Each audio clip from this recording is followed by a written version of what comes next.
Magandang araw po sa inyo, Sir Blair. Ganon din po sa inyong mga tagapakinig at taga-suporta sa inyong YouTube channel. Ako nga po pala, si Fredo. 20 taong gulang na po ako, taga Lucena. Gusto ko lamang pong ibahagi sa inyo ang aming naging karanasan ng aking mga kaibigan. Noong kami ay nag-ride at nag-hiking sa isang bundok sa Kapalonga. Nabalitaan po namin na naghihimala daw po ang simbahan doon. Kaya naisipan namin na puntahan ang lugar na yon. Pero mas nanaig po ang kagustuhan kong umakyat sa bundok upang humanap ng halamang gamot para sa aking inang may sakit. Bukod pa roon, ay sadyang mahilig po talaga ako sa mga adventure. Kaya lang, meron pong nangyari sa amin na nagdulot sa akin ng isang karanasang hinding-hindi ko makakalimutan. Ngunit bago ko po simulan ang aking istorya, nais ko lamang pong ipaalam na ang ilang mga bahagi ng lugar na aming pinuntahan ay sadya ko pong binago upang mapanatili ang katahimikan at kaligtasan ng lugar na yon. Ang pagkakatulad ng mga pangyayari ay maaaring hindi sinasadya at wala po yung kaugnayan sa aking naging karanasan. Nagsimula po ang lahat sa aming paglalakbay. At ito ang aking kwento. Maaga pa lang ng araw na yon ay abala na kami sa paghahanda. Nagdala kami ng mga damit, bag, lubid at flashlight. Hindi na kami nagdala ng pagkain dahil marami naman kaming madadaan ng karinderya sa aming pupuntahan. Ayos naman ang naging biyahe namin sakay ng aming motor. 4 kaming magkakasama at si Esther ang nangunguna sa amin dahil ayon sa kanya ay taga roon siya. Nagbago ang aming pakiramdam nang sumapit na kami sa malaking kuweba. Tama pa bang dinadaanan natin? Di ba? Ito naman na nakalagay sa mapa natin. Pasensya na talaga kayo Hindi ko masyadong kabisado ang lugar. Umaasa lang din ako sa mapa na ibinigay ng matandang na pagtanungan natin. Ano ba? Tama lang nga yung kakahingi mo ng pasensya. Hindi naman tayo maliligaw dahil may mapa tayo eh. Kaya lang naman kayo nagkakaganyan ay dahil nakakatakot ang itsura ng kuweba. Tama si Roland. Wala nang atrasan to at wala nang sisiyan. Kaya mabuti pa, pumasok na tayo sa loob. Pasensya na talaga kayo guys. Ang tungkol lang sa kuweban to ang nalalaman ko eh. Ayos na yun. Sige, tara na. Pumasok na tayo. Pagpasok namin sa loob ng kuweba, ay natuwa na ako sa itsura ng pader nito. Nawala ang kaba na nararamdaman ko. Napansin ko na maraming letra ang nakasulat doon na ayon kay Esther ay makasaysayan daw yun dahil doon daw nagtago ang mga rebelding Pilipino na lumaban sa mga Kastila. Dahil sa kanyang mga istorya, mas lalo akong ginanahan na pasukin ng kuweba at alamin pa ang ibang kasaysayan na nangyari sa lugar na yon. Ang galing no? Inaalagaan talaga nila ang lugar na to. Teka. May kasabihan kami sa lugar namin na kapag makasaysayan ng kuweba, kailangan magsindi raw ng kandila sa loob nito para sa mga kaluluwa na nakulong sa kuweba. Sus, tumigil ka nga, Roland. Paano ka naman magsisindi ng kandila kung wala ka naman dala, di ba? Hoy, meron akong dala no? Boy Scout yata ako. Sus, nagyabang na naman si Payatot. Hay nako, inggit ka lang tamatyoy. Dahil palagi kang walang daladalang armas at umaasa ka lang sa hingi. Hoy, tama na nga yung asaran yung dalawa. Baka mamaya kung saan pa mapunta ang usapan nyo eh. Hindi ko na napigilan si Roland nang halongkatin niya ang kanyang bag. Mula sa loob ay inilabas niya ang kandila sa kasinindihan at iniligay yon sa saig ng kuweba. Ako naman ay inabala ko na lang ang aking sarili sa pagtingin-tingin sa paligid. Pagkatapos na maglagay ng kandila si Roland, ay nakita ko na marami pang mga nakaukit na salita sa pader. Pero dahil gusto na naming makarating sa kabila ng kuweba, nagsimula na ulit kaming maglakad-lakad. Habang nasa kalagitnaan kami ng paglalakad, ay biglang nag-alala si Soren. Teka, wala ba talagang ibang daan? Ang dilim naman dito. Hoy, lalaking hipad. May battery ang flashlight mo, di ba? Bakit hindi mo gamitin? Baka naman itabi mo lang yan. Display kumbaga. Hoy, tigilan mo na nga ako sa puntong bikol mo ha. Hindi ka na taga rito matagal na. Kaya huwag kang umasta na bilong ka pa rin dito. At para sa kaalaman mo, hindi yun ang tinutukoy ko, kundi ang itsura ng kuweba. Oo, tama na yan, Soren. Bakit ba lahat na lang pinakikialaman mo sa kanila? Manahimik ka na nga lang muna. Baka mamaya pagsimulan na naman yan ang pag-aaway nyo eh. Ay nako, ako na naman ang nakita. Kasi, papansin ka. Ay nako, kahit kailan talaga ang iingay nyo.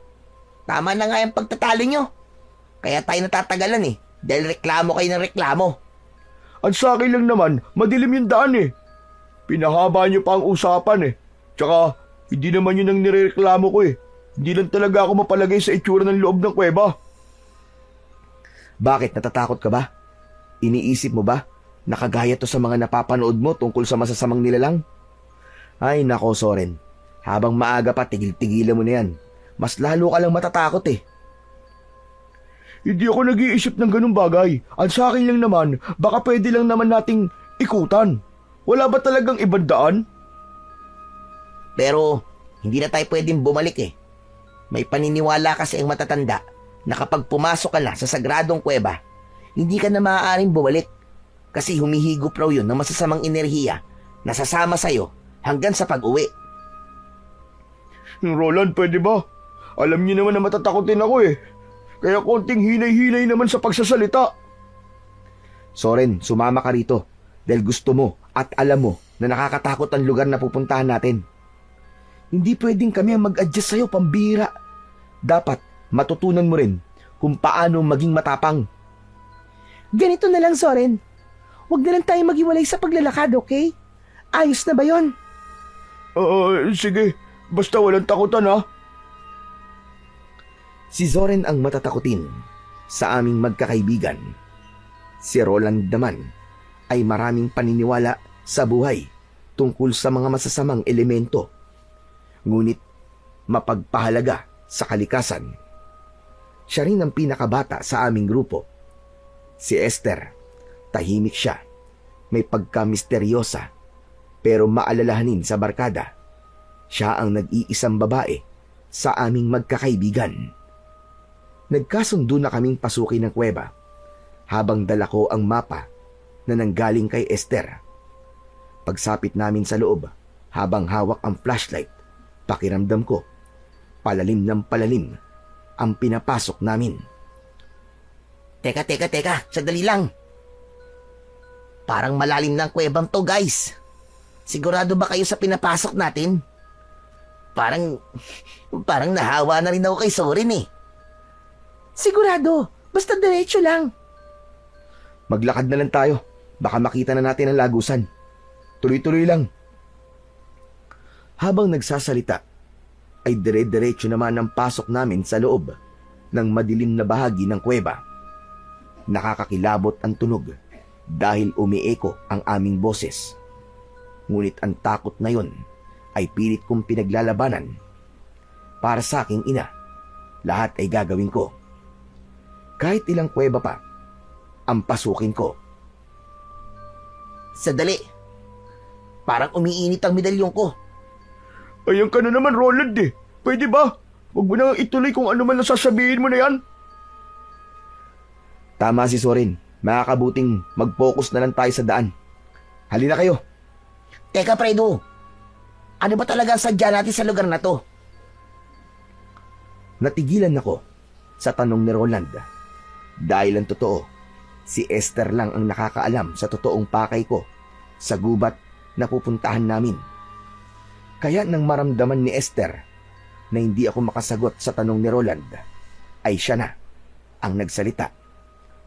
Gusto lang talaga ni Fredo ng adventure. Di ba gusto niyo rin naman to? Kaya kayo nandito?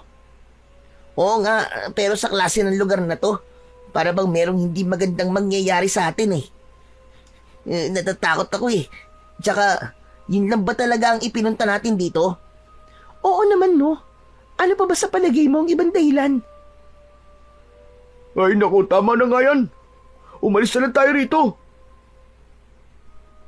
Nagtanong lang naman ako eh. Wala namang masama sa tanong ko ah. Total, may tiwala naman ako sa inyo eh. Siguro naman, walang mangyayaring masama sa atin sa lugar na pupuntahan natin, di ba? Bigla akong nakonsensya sa sinabing yun ni Roland. Hindi ko tuloy maiwasan ang hindi mag-alala. Pagsapit namin sa gitnang bahagi ng kuweba, biglang sabay-sabay na nawala ang liwanag sa ilaw ng aming flashlight. Dahil doon ay nagsimula na kaming matakot. Roland? Esther? Fredo? Asa na kayo? Huwag ka mag-alala, Soren. Nandito lang kami sa tabi mo. Huwag kayong matakot, guys. Sipatin na lang natin ang konting liwanag na makikita natin. Sige, sabay-sabay tayong hahakbang. Dahan-dahan lang. Pero masyadong madilim eh. Wala akong makita eh. Kahit na anong gawin namin pagbukas ng ilaw, ay hindi na gumana ang mga yon. Ang mahalaga na lamang ay mahigpit kong hawak ang mapa. Ako ang nauna sa paglalakad, habang kinakapa ng aking paa ang mabatong saig ng kuweba, habang ang aking mga braso naman ay nakataas. Panay ang wasiwas ng aking mga kamay sa paligid. Fredo, sigurado ka pa ba sa dinadaanan natin? Oo. Hindi ba't ito rin naman ang sinabi sa atin na napagtanungan natin kanina? Tsaka kalma lang. Makakalabas din tayo rito. Diyos ko naman. Huwag na nga kayo magsalita. Kanina pa tumatayo mga balahibo ko sa katawan eh. Awat na, pwede ba? Tahimik na lang. Ako ha? Nahihiwagaan na ako sa pagiging matatakotin mo, Soren. Ano ka ba? Bakla? Bakla ka dyan. Dalawa nga nobya ko eh. Sus! Baka palusot mo lang yun, no? Para hindi ka paghinalaan na bading. Habang nag-aasaran, sina Zoren at Esther, ay bigla kaming nakarinig ng malakas na pag-angil sa hulihan ng aming daan. At sa pagkakataong yun, biglang sumindirin ng ilaw ng aming flashlight. Nagulat din kami sa biglang pagsigaw ni Zoren. Aswang! May aswang sa likuran ko! Parang kidlat na tumakbo ng mabilis si Zoren. Iniwanan kami at dahil sa nakakatakot na sigaw na yon ng aming kaibigan, natakot na rin kami at sumigaw ng malakas habang tumatakbo pasunod sa kanya. Pagdating namin sa labas ay hindi pa rin tumitigil si Zoren sa kanyang pagsisigaw. Aswang! May aswang sa loob! Soren, tama na! Walang aswang! Ano ka ba? Kita-kita ko, may aswang sa lugar na yon. Nakita ng dalawang mga mata ko. May babae doon. Natanggal ang kanyang mga mata. Maniwala kayo, nakita ko talaga. Zoren, huminahon ka nga muna. Walang aswang, ano ka ba? Walang aswang sa lugar na to. Makinig kayo. Totoo nakita ko. Isa siyang kampo ng kadiliman. Dahil bukod sa kanyang naaagnas na muka, may dalawa rin siyang sungay na kasing haba ng sungay ng kalabaw. Soren, pwede ba? Tama na. Tinatakot mo lang ang sarili mo eh. Esther, Fredo, maniwala kayo sa akin oh. Mayroon talaga akong nakita. Hindi ako maaaring magkamali. Nasa likod ko siya kanina. At tinawakan niya ang braso ko. Tumahimik ka nga muna. Tama na yan. Pagmasdan niyo ang lugar na to. Tignan niyo ang labas ng kuweba. Saka lang namin naalala na nasa labas na kami ng kuweba. Sabay-sabay namin tinignan ang lugar at tumambad sa aming paningin ang halos pare-parehong sukat ng matataas na puno ng kahoy. Payat na may mga orkidyas na nakadikit sa bawat balat. Madilim rin ang bahagi ng lugar na yun. Ngunit ang mas nakakatakot sa lugar ay ang larawan na nakaukit sa pader ng kuweba. Isang nilalang na ulo ng kalabaw, pero tao ang muka. Nagkatinginan kami ni Esther dahil tugmayon sa itsura na sinasabi sa amin ni Zorin. Si Esther ang bumasag ng aming katahimikan. Ah, alam ko na. Kaya ka nagsasabing may aswang, baka nakita mo lang ang mga larawan na yan. Panakot lang yan sa daga, no? Para hindi nila sirain ang alay ng mga tao na pumupunta sa kweban to. Tsaka, hindi yan totoong aswang. Iginuhit lang yan talaga sa pader. Hindi kayo naniniwala sa akin? Sige nga, hindi niyo man narinig ang angel kanina? Siya yun. Ang aswang na nasa likuran ko kanina, siya ang umangil. Parang gusto ko na rin maniwala kay Zoren. Pero wala naman talaga akong nakita na nilalang sa likod niya kanina. Kaya hindi ko na napigilan ang hindi magtanong kay Esther. Bilang pagpapanatag ng loob naming lahat. Teka, ano bang klaseng lugar to, Esther? Bakit dito tayo napunta? Eh di ba ang sabi ng matanda, ilog ang kabila ng kuweba? Oo nga, pero bakit kakahuyan na nandito? Malayo sa itsura ng mapa. Sinasabi ko sa inyo, may mali talaga sa lugar na to. Pwede ba tumahimik ka muna, Soren? Pati ako naguguluhan na rin sa'yo eh. Paano kung tatahimik, Fredo? Sige nga. Ikaw ang nagdala sa amin dito, di ba? Kayong dalawa ni Esther na nagplano nito. Tama na nga, Soren.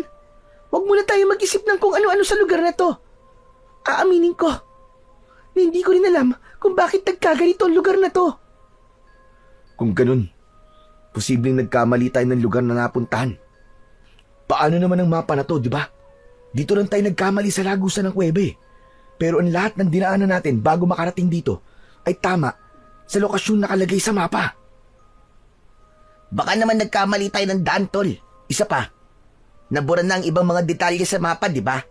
Kaya hindi pa rin tayo nakasigurado kung tama itong binabagtas natin. Nang mga sandaling yon, ay bumundol na ang kaba sa aking dibdib. Lalo pa at wala kaming ibang nakitang daan. Panay puno ang nakaharang sa aming harapan. Kung ganun bumalik na lang kaya tayo. Hindi nga pwede yung ganun. Anong hindi pwede? Natatakot na ako sa lugar na to Tsaka guys, ano ba? Hindi ba't sinabi ko sa inyo kanina? Meron talaga akong nakitang babae. Sinundan niya pa nga ako Bakit ba ayaw niyo maniwala sa akin? Dahil hindi ka panipaniwala. Matatakutin ka Baka ilusyon mo lang ang nakita mo kanina. Namamalikmata ka lang, Soren. Kaya sana tigilan mo na yan. Huwag ka nang dumagdag, please. Ako pa ngayon na huwag dumagdag. Hindi ba't ikaw naman ang dahilan kung bakit tayo nandito sa sitwasyon na to? Pero walang nagpilit sa'yo na sumama sa amin. Pwede ba? Hindi ito tamang oras para pag-usapan yan. Huwag na kayo magtalo. Ang kailangan natin ngayon ay makaalis sa lugar na to. Okay na. Ganito na lang. Maglakad pa tayo sa unahan ng lagusang to. Hindi na rin tayo babalik. Kailangan na nating ituloy ito. Tara na.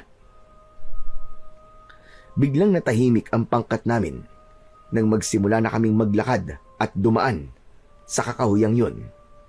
Halos wala kaming makitang daan, maliban sa mga puno na perpekto ang pagkakatanim. Para bang hindi pa yun napapasok ng mga tao.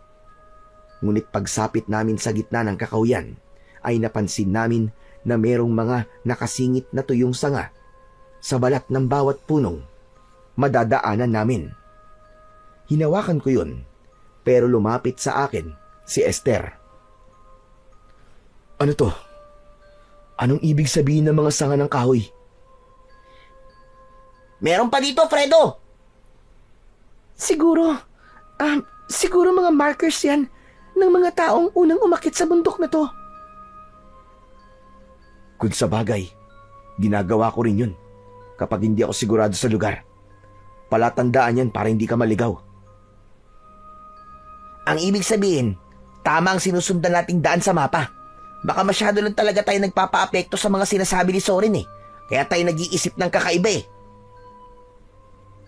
Saglit kaming tumigil sa paglalakad at inilinga namin ang aming paningin sa paligid. Sinubukan ko na baka meron akong makitang halamang gamot na makapagpapagaling sa sakit ni nanay. Ang sabi ng matanda na napagtanungan kasi namin, ang kakaibang turmeric o luyang dilaw ay may mabisang gamot sa kanser. Ngunit ang turmeric na hinahanap namin ay kadalasan na tumutubo sa gitna ng kagubatan.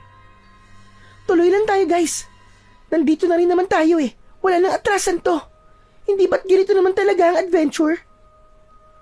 Naunang naglakad si Esther. Kasunod, ang dalawa na panay ang hampas ng kahoy sa mga halaman na nadadaanan namin. Samantalang ako naman ay pinagmasdang mabuti ang bawat palatandaan na nakikita ko sa katawan ng bawat puno. Saka ako sumunod sa kanila habang panay ang linga sa paligid. Teka, sandali lang. Kung marker ng mga hiker ang mga nasa sanga na yan, bakit halos lahat ng puno ay merong marker? Oo nga no. Mukhang hindi marker ang mga yan, Esther. Lumapit si Esther sa mga puno at nag-aalalang napatingin sa aming tatlo. Pasensya na kayo. Hindi rin ako sigurado sa nakikita natin eh. Ano? Ang ibig mo sabihin hindi ka na sigurado sa daan natin? Oo eh. Pasensya na. Lintik na! Yan ang nga ba ang sinasabi ko eh! Bakit hindi mo naman kagad sinabi? Teka. Hindi ba't nanggaling na tayo rito kanina? Kaya nakita na naman natin ang mga palatandaan na yan. Saka lamang namin napansin na tama nga ang sinabi ni Roland. Kaya bumalot na ang takot sa aming dibdib. Esther, paano mo ipapaliwanag to? Hindi na tayo sigurado sa lugar na to. Hindi na nga natin makita ang daan pabalik sa kuweba eh. Diyos ko naman, paulit-ulit kayo. Di ba ang sabi ko? Hindi na ako sigurado sa daan na to. Ang kulit niyo naman eh. Natatakot na rin ako, guys. Tsaka, wag na kayong magalit sa akin. Kasama niyo naman ako maliligaw, di ba? Hindi ko alam kung magagalit ba ako o maiinis sa katwiran na yon ni Esther. Pero kahit na anong sabihin namin at gawin, ako pa rin ang may kasalanan dahil ako ang totoong dahilan kung bakit kami nalagay sa sitwasyon na yon. Sandali. Anak ng putya, yung medalyon ko nawawala. Tulungan niyo ako, guys. Hanapin natin yung medalyon ko. Pabayaan mo na medalyon mo, Roland. Umalis na tayo rito. Mas mahalaga pa ba yun sa buhay natin? Oo, dahil importante yun sa akin. Hindi pwedeng mawala yun. Dahil yun na lamang ang alaala sa akin ni Lola. Fredo, samahan muna natin si Roland. Hanapin natin ang medalyon niya. Kung sa bagay, baka nahulog lamang yun sa kung saan. Kung marami tayong maghahanap sa medalyon, mabilis natin yung makikita. Kailangan mahanap natin yun dahil malaki ang maitutulong nun sa paglalakbay natin. Lalo na ngayon na nasa kakaibang lugar tayo. Agad kaming bumalik sa lugar na dinaanan namin kanina. Habang nakatungo kami sa lupa, maya-maya pa ay nakita rin ni Roland ang kanyang medalyon. Eto na, guys, nakita ko na. Salamat naman at hindi tuluyang nawala. Lumapit kami sa kanya at nakita namin na naputol ang tali nun. Kaya lang, bigla kaming natigilang lahat nang marinig namin ang huni ng mga langaw sa hindi kalayuan ng aming kinatatayuan. Sinundan namin ng tingin ang pinagkakaguluhan ng mga langaw. Ganun na lamang ang sigaw naming magkakaibigan nang makita namin ang isang naaagnas na bangkay ng tao. Halos wala nang natirang laman na bumabalot sa bungo nito. Nakanganga ang bibig nito. Wasak ang tiyan at may lumalabas na mga uod. Diyos ko! May patay! May patay! Takbo na! Sandali! Hintayin niyo ako! Hoy! Dahil sa nakita namin, wala na kaming pakialam kahit saan pa kami makarating. Halos banggain naming lahat ang mga halaman na nakaharang sa daraanan namin. Hanggang sa makarating kami sa gilid ng kalsada. Makipot at mabato ang daan na yon. Kahit papano ay nakahinga kami ng maluwag. Kalsada na to, guys. May kalsada na rito. Ibig sabihin, may labasan na to. Makakauwi na tayo. Anong lugar kaya to? Teka, parang wala namang mga bahay na nakatayo rito ah. Sandali, tignan nyo guys. May nakasulat sa kahoy. Ayun oh. Binasan ni Roland ang nakasulat sa signboard na gawa sa tabla, habang kaming lahat ay doon na rin nakatingin. Sitio Maligaya. Pambihirang pangalan naman yan, oo. Anong maligaya ba ang pinagsasasabi ng signboard na yan? Nakakatakot nga ang lugar na to eh. Hindi ko rin alam ang lugar na to. Teka, ayun oh. May bahay sa banda ron. Halina kayo, magtanong tayo doon. Teka, karinderya yan ah. Ang lupit naman ng lugar na to. Karinderya? Sa gilid ng kalsada na walang nakatirang tao. Ano ka ba naman, Zorin? Baka karinderya yan para sa mga sasakyan dumaraan dito. Magpasalamat na lang tayo dahil kahit papano may mapagtatanungan tayo. Magpasalamat. Magpasalamat saan? Na nakakita tayo ng naagdas na bangkay? Anak ng tutya ko. Baka nga sila pa pumatay sa taong yun eh. Huwag na lang tayong tumuloy dyan, Fredo. Huwag na tayong lumapit sa kanila. O sige, pero pupunta pa rin tayo. Pero saka na tayo magtatanong. Ginutom kasi ako eh. Wala nang nagawa ang mga kasama ko dahil nakaramdam na rin pala sila ng gutom. Pansamantala ay nawala ang takot namin habang nilalapitan namin ang karinderya. Nasa liblib na lugar ito at merong mga puno sa paligid. Maayos naman ang itsura. Mukhang malinis naman. Kaya lang, napaisip kami kung kakain ba kami roon dahil naalala namin ang nakita naming katawan ng tao. Mukhang okay naman ang pagkain ah. Saka, gutom na talaga ako eh. Talo-talo na to. Ano sa palagay nyo? Ako rin. Bigla akong nagutom nang maamoy ko ang singaw ng pagkain. Kayo na lang siguro ang kumain, guys. Inaayos ko pa tong medalyon ko eh. Dahil naputol yung tali. Kakain na rin ako. Mukhang masarap eh. Huwag na muna tayo mag-isip ng kung ano-ano ha. Ang mahalaga, malagyan ng tiyan natin ng pagkain para makapag-isip tayo na maayos. Pagdating namin sa tapat ng karinderya, naupo kami sa harap ng lamesa. Pagkatapos ay pinagmasdan ko ang mga pagkain. Hindi ko naman maipaliwanag ang aking nararamdaman. Para bang may kakaiba sa lugar na yon.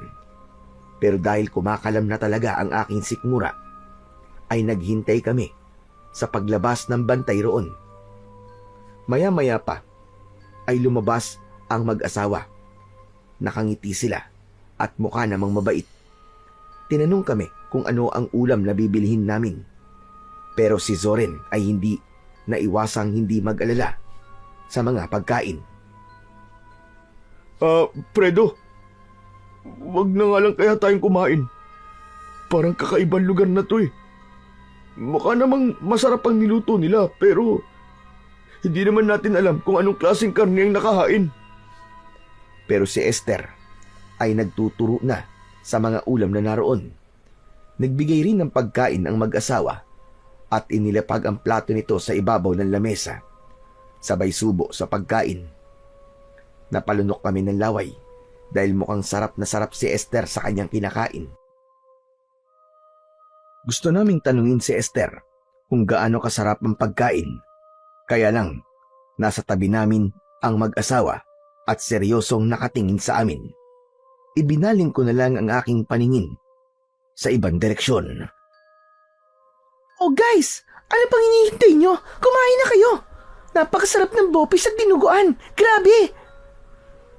Nang sabihin yun sa amin ni Esther, mas lalo kong nakaramdam ng gutom. Habang nakatingin kami sa pagkain ng dalaga, dahil sa sobrang sarap ng lasa, kinamay ni Esther ang pagkain. Inalok kami nito, ngunit sunod-sunod ang aming pag-iling. Kalalaki niyong tao ang aarte niyo. Akala ko ba'y nagugutom kayo? Oh, bakit nakaupo lang kayo riyan? Sayang ho, hindi niyo matitikman ng pagkain to kung gaano kasarap. Muli akong tumingin sa mukha ng mag-asawa. Sa pagkakataong yon, hindi na sila nakangiti. Matatalim ang kanilang tingin na para bang sinusuri kami. Lalo na nang gumawi ang kanilang paningin sa kinauupuan ni Roland. Naabala pa rin sa pag-aayos ng nasira niyang medalyon. At dahil doon, hindi ko na napigilan ang hindi magtanong tungkol sa pagkain. Masarap naman po sana ang pagkain ng karne. Kaya lang wala po bang gulay? Panay karne po kasi ang nakalabas eh. Hindi sumagot ang mag-asawa. Nanatili lamang silang nakatayo na para bang may iniisip. Muli kong tinignan si Esther at halos maubos na niya ang pagkain. At kahit gutom ako ng mga oras na yon, ay napilitan na rin akong tumayo at hindi na kumain. Ang daya niyo naman. Ako lang ang kumain. Bahala nga kayo. Sige kayo, malayo pang lalakbayin natin. Baka magutom kayo sa daan. Alalahanin nyo na kailangan natin hanapin ang motor nyo para may magamit tayo sa pag-uwi. Magbayad ka na lang, Esther. Aalis na tayo rito. Hindi na maganda ang pakiramdam ko sa lugar na to eh. Ale, may iba po bang daan sa lugar na to? Tsaka, anong lugar po ba tong tinutumbok ng kalsada na to? Nagkibit balikat ang mag-asawa sa tanong na yon ni Zoren. Hindi pa rin sila nagsasalita ni hindi tumingin sa amin ng diretsyo. Maliban kanina, wala na akong narinig na ibang salita mula sa bibig nila. Pero nahuhuli ko sila na nagkakatinginan sa kamuling titingin sa babaeng kasama namin. Bigla tuloy akong nag-alala at sinuri si Esther. Naisip ko na baka merong bagay na inilagay ang mag-asawa sa pagkain ng kaibigan ko. Maya-maya pa ay ako na ang nagtanong sa mga ito. Saan po ba kami maaaring dumaan? Palabas po sa lugar na to. Itinuro ng mag-asawa ang daan sa dulo ng kalsada. Kaya nang matapos sa pagbayad si Esther, ay agad na kaming umalis sa lugar na yon. Binaybay namin ang kalsada, ngunit pagkalipas ng kalahating oras na paglalakad, ay napansin namin na putol na ang kalsadang yon. Muling bumungad sa amin ang kakawyan. At sa pagkakataong yon, pakiramdam ko, niloko kami ng mag-asawa sa karinderya. Anak naman ng putya Wala nang katapusang kakawyan to Ito ba talaga ang labasan ng lugar na to? Parang panibagong panganib na naman ang haharapin natin sa lugar na to Baka naman, dyan talaga ang daan. Malay mo naman na nagsasabi ng totoo mag-asawa na yun.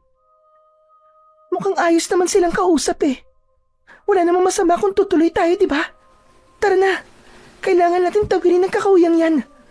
Nakakapagod na kung babalik pa tayo. Sigurado ka ba, Esther? Hindi ako sigurado. Pero gusto kong subukan. Para makaalis na tayo sa lugar na to. Teka. Bumalik na lang kaya tayo. Ano? Seryoso ka ba, Roland? Hindi na. Kailangan natin sumugal sa daan na to. Mas mahihirapan tayo kapag inabutan tayo ng pagdilim sa daan. Hindi na kami nakatutol sa gusto ni Esther dahil nauna na siyang maglakad papasok sa loob ng kakawyan. Muli kaming pumasok sa gubat habang malakas ang kaba sa aking dibdib. Habang naglalakad kami, ay biglang bumuhos ang malakas na ulan. Dahil doon ay nahirapan kaming makita ang daan kung saan-saan kami nagsususuot ng walang tiyak na pupuntahan. Lagot na! Nabasa na ang mga bag natin! Maghanap na lang tayo ng pwede nating masilungan. Inilinga namin ng paningin sa paligid. Ngunit wala kaming nakita roon na pwede naming masilungan.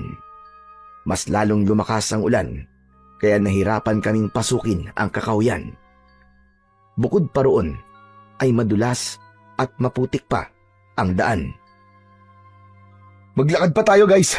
Baka may makita tayong bahay sa lugar na to na pwede nating hingan ng tulong. Wala kaming inikan na sinuong namin ang malakas na ulan.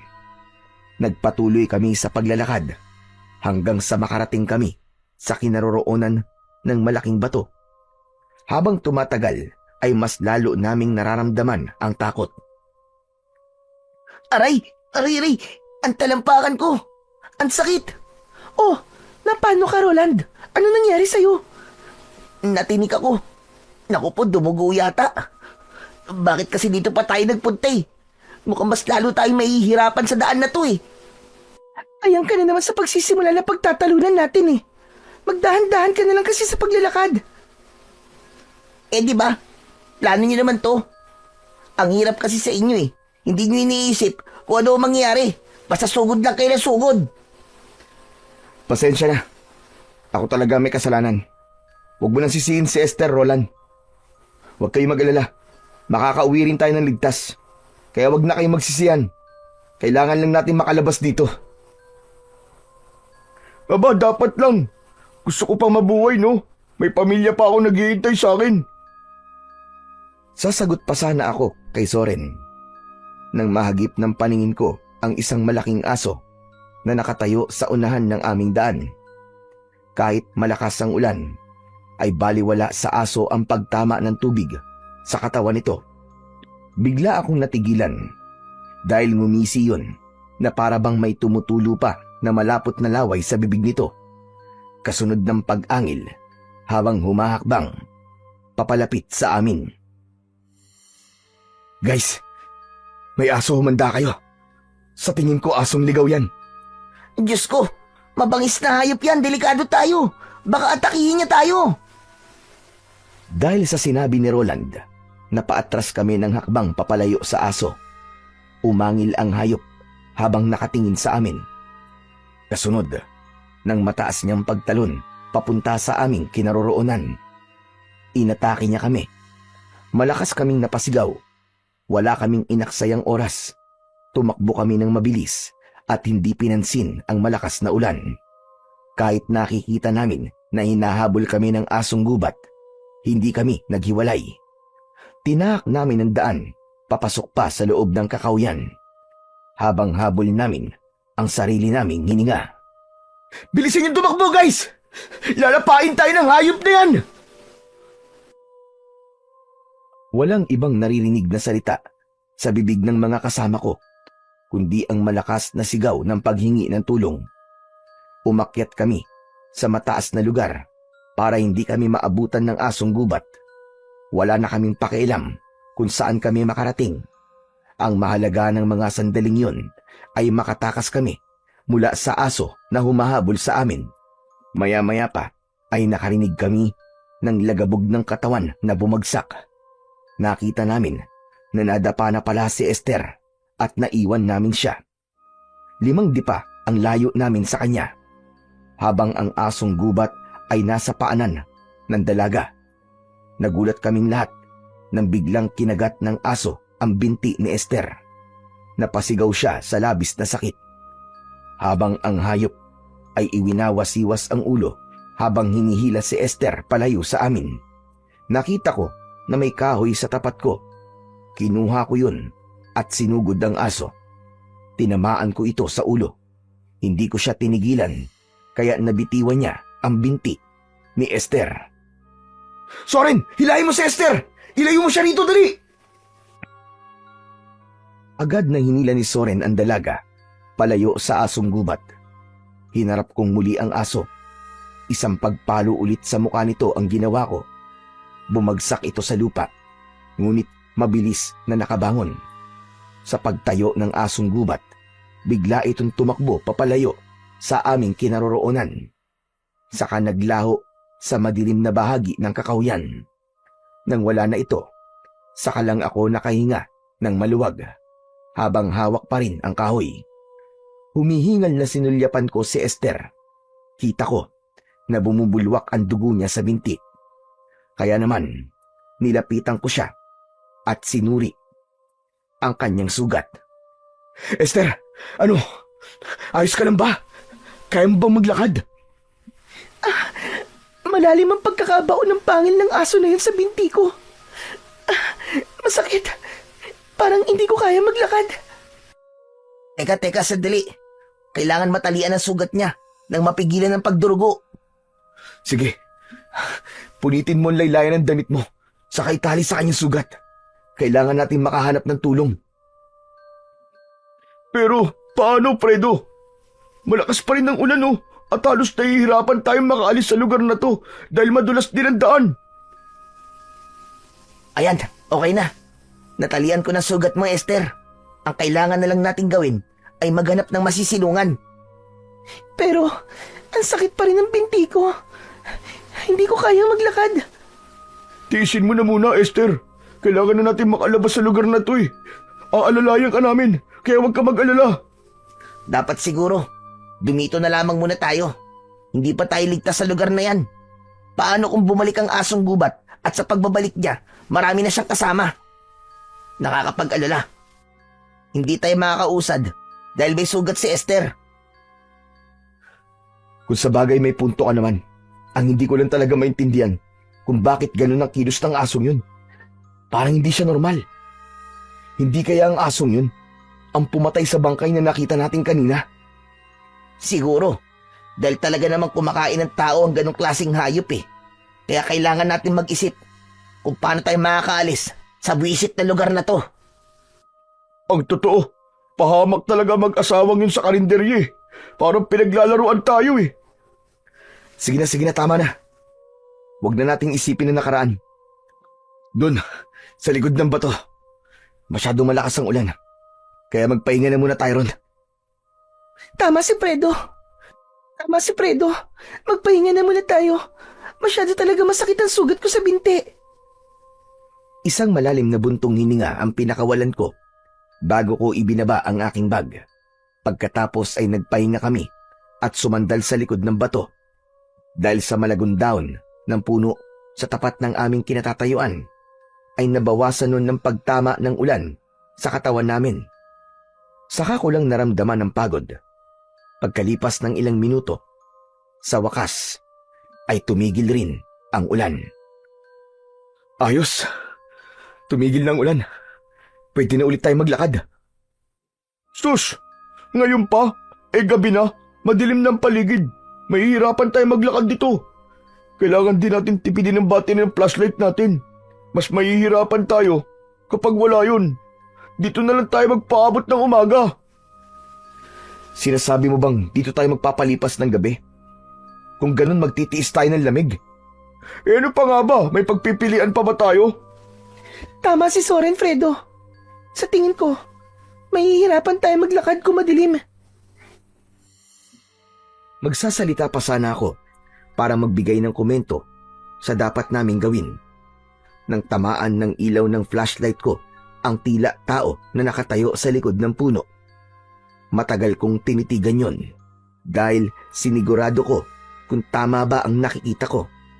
Nang biglang gumuhit ang kidlat sa langit, ay tinamaan ng liwanag ang kinaroroonan ng nilalang. Napatayo ako at napasigaw dahil sa takot. Nag-alala naman at napatayo na rin ang mga kasama ko at tumingin sa gawi ng tinutukan ng flashlight ko. May babae sa bahaging yun. Tara na. Umalis na tayo rito. Bilisan nyo. Hindi tayo nag-iisa sa lugar na to. Kasunod ng pagmamadali kong umalis, ay sumigaw na rin si Soren. Takot na takot siya habang natataranta na dinadampot ang mga gamit. Nandito siya. Nakasunod siya sa atin. Yung babae sa kuweba, maniwala kayo. Nasa paligid lang natin siya. Ano ba kayo? Huminahon nga muna kayo. Wala naman akong nakikita eh. Bakit ba kayo nagkakaganyan? Nakita ko, Esther. Kaya tara na. Umalis na tayo rito. Totoo ang sinasabi ni Soren. May nakasunod sa atin. Halos buhatin namin si Esther. makaalis lang sa lugar na yon.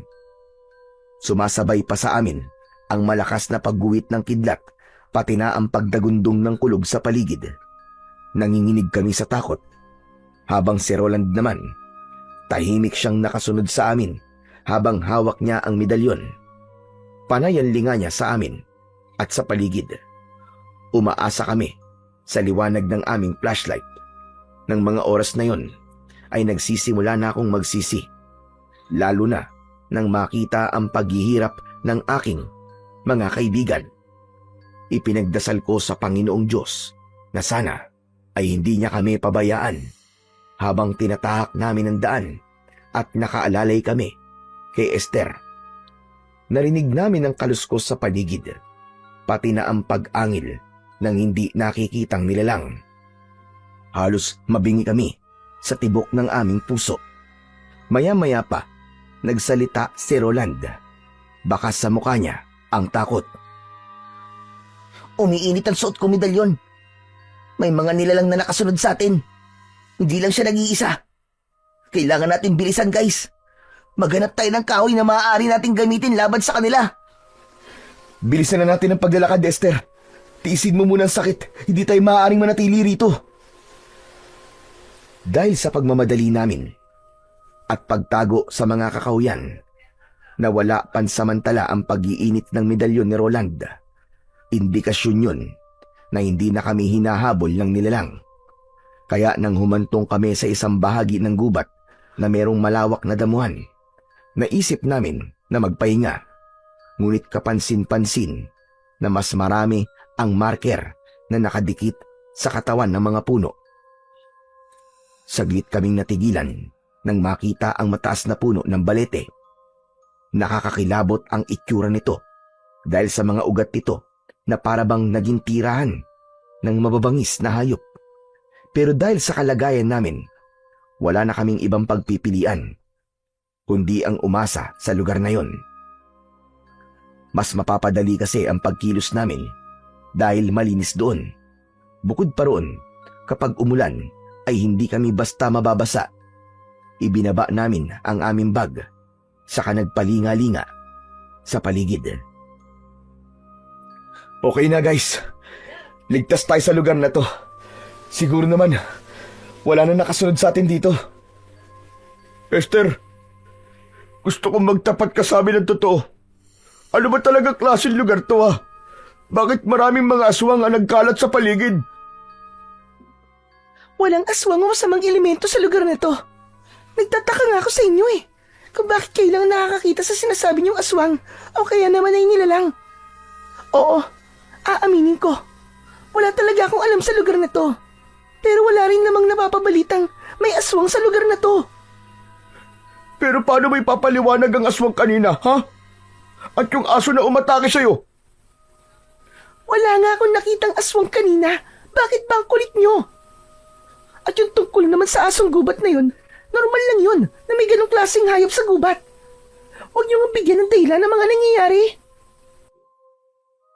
Lahat ng masasamang elemento ay nandito, Esther. Ang medalyon ko. Kailanman, hindi pa to nagkamali. Bukod tanging ikaw lang ang hindi naniniwalang may aswang sa lugar na to. Kahit ilang beses na siya nagpaparamdam kanina. Nasaan nga? Nasaan nga sinasabi niyong aswang? Wala naman, di ba? Kung may aswang, di sana umatake na siya kanina. Kaya lang naman ako nanahimik sa mga pinagsasabi niyo dahil masakit na masakit ang binti ko. Kung ayaw mo sa amin maniwala, ikaw ang bahala. Roland, sa lugar ba na to, nararamdaman mo pa rin ang presensya ng aswang? Hindi na. Wala nang pag-iinit sa aking medalyon. Ngunit ang nakita natin na babae kanina, hindi ko alam kung anong uri siya ng elemento. Kaya hindi rin ako sigurado kung aswang ba siya o engkanto. Kung wala na, dito na tayo magpahinga. Napapagod na rin ako. Tsaka kung pwede, huwag na natin pag-usapan yon. Inilabas ko sa akin bag ang 2 tent. Pagkatapos namin na maikabit ang tent, ay nagpahinga na kami sa loob habang nakikiramdam sa paligid. Kinabukasan ay nagising kami sa isang malakas na sigaw ni Roland. Fredo! Fredo, bilisan nyo! Dali! Tingnan nyo! Halos magkakasabay kami na lumabas ng tent at tumambad sa aming paningin ang mga pugot na ulo ng mga tao na nakita naming nakatusok sa matutulis na kawayan. Hinilabutan kami ng gusto at bumundol ang kaba sa aming mga dibdib. Diyos ko! Ano to? Anak ng putya! Anong klaseng lugar to? Fredo, ayoko sanang takutin kayo pero sa tingin ko, isa itong sementeryo. At ganyan silang maglibing na mga taong namatay rito. Kung mga ulo lang yan, saan nila dinadala ang katawan nila? Diyos ko, nag-aalala na ako. Hindi ba't dapat alam mo to, Esther? Bakit wala kang sinabi sa amin tungkol dito, Dahil hindi ko nga alam na may ganyan dito. Hindi niyo pa nga nasisigurado kung sementeryo nga to o hindi eh. Naniniwala kayo agad kay Roland eh. Hindi ako maaaring magkamali, Esther. Dati nang may naikwento sa akin ng lola ko. Tungkol sa kakaibang mga tao na naninirahan sa kagubatan. Hindi ko lang siya pinansin noon dahil katulad niyo. Hindi rin ako sa kanya naniniwala dati. Kung sementeryo nga to, sino ang mga yan? Katulad din kaya natin sila na umakyat sa gubat na to? Teka. Hindi kaya mga nakita natin kagabi na inakala nating aswang ay katulad lang din ng mga pugot na ulo na yan na basta na lang itinusok? Mahirap mag-isip at maginala sa bawat nakikita natin. Pero hanggat hindi tayo sigurado, hindi tayo maaaring maniwala na may aswang sa lugar na to. Baka naman, kagagawan lang yan ng mga tao sa isang tribo na merong ibang paniniwala. Anak naman ng putya, Hindi yan basta biro lang o gawain ng mga tribo. Kahit papaano, may pagpapahalaga sila sa mga namatay. Maliban na lang kung pinatay talaga sila dahil nagkaroon sila ng kasalanan at pinarusahan lamang sila ng kamatayan. Diyan pwede pa. Baka paniwalaan ko pa. Puro kayo hinala. Hindi hinala, Esther. Sapagkat ang lugar na to, nasisigurado kong kakaiba sa lahat ng ating mga napuntahan. Sana nga nagkamali lang ako. Pero kahit na kailan, walang matinong tao ang gagawa ng ganyan.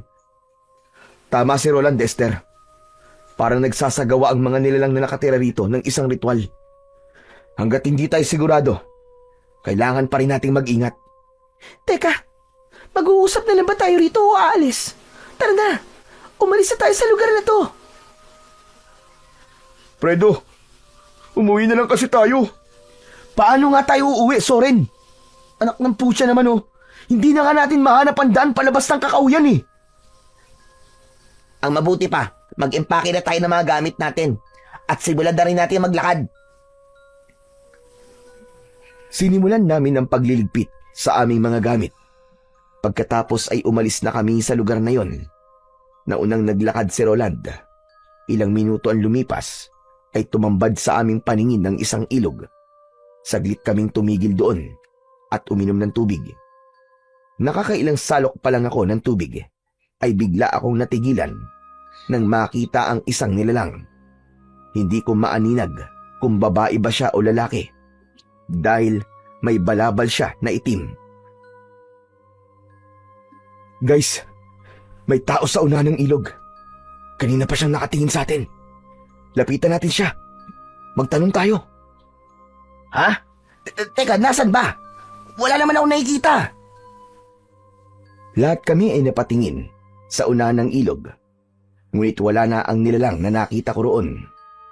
Pero nang muling mabaling ang aking atensyon sa tubig, biglang nagkulay pula ang tubig. Napatayo ako dahil sa gulat. Maging ang mga kaibigan ko ay namutla rin dahil sa takot. Napatingin kami sa unahan ng ilog at wala namang kaming nakitang patay roon. Hinilabutan kami at nandiri dahil nakainom pa naman kami ng tubig sa may ilog na yon. Diyos ko, sariwan dugo to Pambihira, ano ba nangyayari sa atin? Dugo nga, Fredo. Tara na, umalis na tayo rito. Parang hinahabol tayo ng kabalasan. Baka may patay doon sa bandang unahan. Hindi na talaga maganda ang kutob ko sa lugar na to. Kaya wag na tayong titigil sa paglalakad. Dire-diretso na. Lumayo na tayo sa ilog. Sa palagi ko, pinaglalaruan lang tayo ng gubat. Esther, pwede ba? Hindi tayo pinaglalaruan. Totoo na to. Nasa panganib tayo. Ngayon kung di ka pa rin naniniwala, bahala ka na sa buhay mo. Nakaawang ang bibig ni Esther nang sabihin ko yun. Hindi ko na naitago ang inis ko para kay Esther.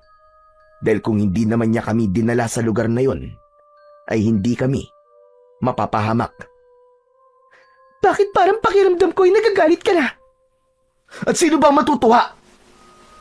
Huwag mo sanang kalimutan kung sino talaga ang nagpresenta ng lugar na to sa akin. Sinisisi mo ba ako? Dahil nakarating tayo rito? Huwag mo rin sanang kalimutan na may kasalanan ka rin dito, Fredo. Kaya wag lang akong sisisihin mo.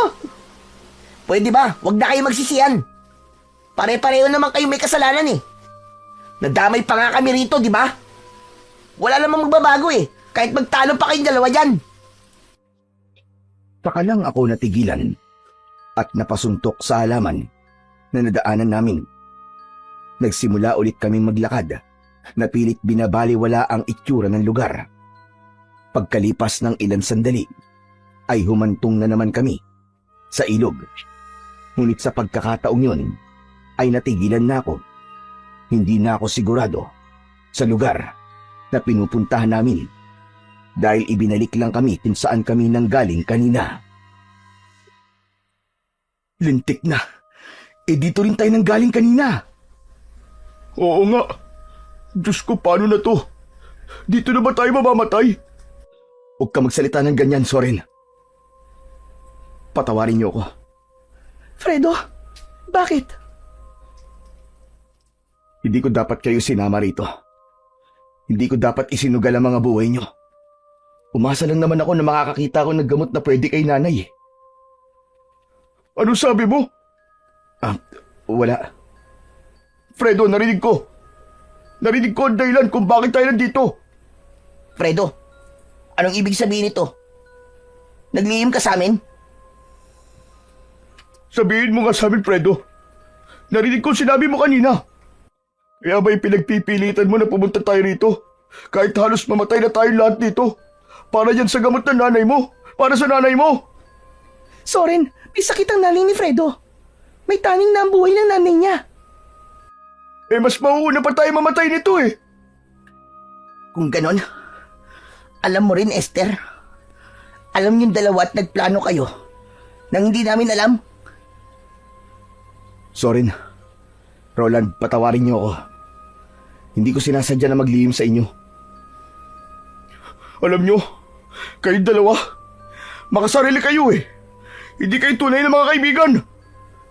Tatanggapin ko ang mga sasabihin niyo. Dahil kasalanan ko naman eh. Ngunit para sa nanay ko, gagawin ko ang lahat. Mahanap lamang ang lunas sa sakit niya. Kung mamamatay siya, mamamatay siya. Kahit na anong gawin mo, hindi mo mapipigilan ang kamatayan niya. Bakit ganun? Bakit kailangan mo pa kaming idamay sa kalokohan mo? Soren, magdahan-dahan ka nga sa pagsasalita mo. Kaibigan natin si Fredo. Bakit mo sinasabi yan sa kanya? Kung kaibigan talaga ang turing niya sa amin, hindi siya magsisinungaling. Roland, pati ba naman ikaw? Ano? Ako na naman ang mali. Sige, sabihin niyo nga sa amin. Kaibigan pa ba namin kayo, ha? Alam niyo, pagkatapos talaga ng mga nangyaring to, maghiwa-hiwalay na tayo. Tapos na ang pagiging magkaibigan natin. Pero wala naman akong magagawa eh. Kung yan ang desisyon niyo. Mali ako at inaamin ko yun. Pero kayo lang naman ang inaasahan kong tutulong sa akin eh. Kaya ko to nagawa. Pero mali eh. Dahil sa umpisa pa lang niloko mo na kami. Lalo-lalo ka na, Esther. Magsama kayong dalawa. Total, palagi naman siyang kinakampihan mo eh. Magkasabwat pa kayo. Wala akong kinakampihan at wala rin akong pinipili. Pareho ko kayong kaibigan, kaya pwede ba tama na ang pagtatalo natin? At simulan na natin na hanapin ang daan. Dahil sa galit, ay naunang naglakad sina Soren at Roland. Iniwan kami ni Esther na dismayado sa mga nangyari. Pero pagdating namin sa gitna ng kakahuyan, bigla kaming natigilan nang makita ang isang hanay ng mga kalalakihan na nakatayo sa unahan ng aming daan. May mga dala silang sibat habang nakangising umaangil na parabang mga gutom. Hindi sila nagsasalita, ngunit tumutulo ang kanilang malapot na laway. Sandali, umiinit na naman ang suot kong medalyon. Hindi sila mga tao. Sila na ang aswang. Sila ang mga nilalang na naramdaman ko kagabi. Diyos ko, anong klaseng nilalang ang mga yan? Takot na napasiksik si Soren kay Roland habang sila ay nasa unahan namin ni Esther. Humakbang sila paatras habang hindi inaalis ang paningin sa mga taong nakatayo sa unahan ng aming daan. At sa isang iglap, biglang nagbago ang anyo ng mga tao. Naging isang nakakatakot na halimaw, nakahawig ng kalabaw. Humaba ang kanilang dila na pilit kaming inaabot. Dahil sa bilis ng pangyayari, wala na akong ibang nagawa, kundi ang tumakbo. Takbo! Takbo na! Halos magkakasabay kaming lahat sa pagtakbo, papalayo sa mga nilalang na humahabol sa amin. Lintik na! Wala namang katapusan to! Doon, sa gawing yun! Doon tayo magpunta! Bilisan nyo! Dahil sa pagmamadali naming makatakas, ay hindi na namin namalayan kung saan nawala si Esther. Nakalimutan ko, nahirap pala siyang tumakbo dahil sa sugat niya sa binti. Roland, Soren! Si Esther nawawala! Anak ng putya! Nasa si Esther? Hindi kami makabalik dahil malapit na kaming abutan ng mga aswang na humahabol sa amin. Si Esther! Balikan natin siya! Habang tumatakbo kami, ay biglang nanigas ang aming binti. Hindi namin maigalaw na parabang may malakas na puwersang pumipigil sa aming katawan. Roland! Hindi ko maigalaw ang katawan ko! Tulungan niyo ako! Ako rin, Fredo! Parang may bumabalot na malakas na puwersa sa katawan ko! Nakita ko rin si Zorin na hindi na rin nakakaalis sa kinatatayuan. Maya-maya pa ay dumating na ang mga aswang. Pinalibutan nila kami. Nakikiusap kami. Huwag niyo kami sasaktan. Wala kaming ginagawa masama sa inyo. Pakiusap. Imbis na magsalita, ay umangil ang nasa unahan ng hanay. Lumapit siya sa amin at pinahaba ang dila, saka idinikit yun sa aming pisngi. Nanginginig kami sa takot, pero pilit kaming nagpupumiglas. Si Roland ang hindi nila malapitan dahil sa suot niyang medalyon. Pero kaming dalawa ni Zorin, pinagkakaguluhan kami ng mga aswang na parabang ngayon lang sila nakakita ng tao. Lumayo ka! Lumayo ka sa akin! Ngunit hindi sila nakinig sa aming mga pakiusap. Isang malakas na suntok ang tumama sa aking tiyan, at kahit gusto kong hawakan ang aking tiyan, ay hindi ko yun magawa. Tama na! Huwag niyo saktan ang mga kaibigan ko! Sino ba kayo? Bakit niyo ba kami ginaganito? Maawa naman kayo! Umalingaw ang hiyawan na parabang mga huni ng kwago habang pinagtutulungan kaming bugbugin ng mga ito. Nang mga sandaling yon, iniisip ko na yun na ang katapusan namin. Kaya wala na akong nagawa kundi ang humingi ng tawad sa mga kaibigan ko. Patawarin niyo ako. Patawad. Dahil dinala ko kayo rito. Patawarin niyo ako. Sa muling paglapat ng suntok ng aswang sa aking katawan, ramdam na ramdam ko ang sakit. Maya-maya pa ay biglang nagsalita si Roland. Malakas yun na sinabayan ng malakas na ihip ng hangin. Tinatawagan ko ang kapangyarihan ng medalyon! Sumanib ka sa amin upang makawala sa itim na kapangyarihang bumabalot sa aming katawan! Lahat ng biktimang namatay sa gubat na to Tinatawag ko kayo! Itaboy niyo silang lahat! Isang mas malakas na pag-ihip ng hangin ang humampas sa aming katawan. Kasunod ng pagtataboy sa mga aswang. Pilit nila kaming inaabot, ngunit bigo sila na mahawakan kami. Nawala ang malakas na puwersang bumabalot sa aming katawan. Dahil doon, napaluhod kaming tatlo sa lupa. Hindi napigilan ni Soren ang hindi magtaka sa kapangyarihang yon ni Roland. Ano ba talagang klaseng medalyon yan, Roland? Akala ko walang silbi ang bagay na yan. Hindi ko rin nakalain na meron palang ganitong klaseng kapangyarihan ang medalyo ni Lola. Ngayon ko lang ito nasubukan Kahit anong klaseng medalyon pa yan, ang mahalaga, iniligtas niya tayo. Tara na, kailangan nating mahanap si Esther. Ano? Babalik tayo sa lugar na yun para hanapin si Esther? Oo, Soren. Nasa panganib siya. Kailangan natin siyang balikan. Aswangan lahat ng mga nakatira rito. Natitiyak ko na napadpad tayo sa lungga ng mga aswang. Totoo bang sinasabi mo, Roland? Oo, sapagkat ang kapangyarihang bumalot sa atin ay kapangyarihang taglay ng isang malakas na aswang. Maaaring ang mga nilalang na yon ay alagad ng isang malakas na aswang na umaatake gamit ang isang itim na mahika. Diyos ko, makakalabas pa ba tayo rito ng buhay? Tiwala lang sa Diyos. Tiwala lang. Yun ang pinakamalakas na sandata natin laban sa kanila. Ang mabuti pa, iwanan na natin ang mga bag natin at dalhin na lang natin ang mahalagang bagay. May punto ka sa sinabi mo, Roland. Tara na, hanapin na natin si Esther. Iniwan namin ang bag sa gilid ng malaking kahoy. Nagdala lang kami ng flashlight. Malalaki ang hakbang na naglakad kami pabalik sa lugar kung saan namin naiwan si Esther. Ngunit wala na ang kaibigan namin. Dismayado kaming umalis sa lugar na yon. Anak ng putya! Nawawala na si Esther! Paano na to? Hindi kaya patay na siya? Huwag ka nga magsalita ng ganyan sa kaibigan natin. Pambira ka naman, Soren, oh. Pero nasan nga siya? Nasaan si Esther? Bigla kaming natigilan nang makita ang ilang mga kalalakian na abala sa pag-aasa ng itak. Ang iba nagtutulis ng kahoy. Nag-uusap ang mga ito. Napaatras kami at hindi kagad nakapagsalita. Hindi nila napapansin ang presensya naming tatlo. Sige, tulisan niyo pa mga sibat. Huwag kayong magkakamali. Dahan-dahan ang ginawa naming pag-atras dahil iniisip namin na aswang din sila. Kagaya ng mga nilalang na umatake sa amin kanina.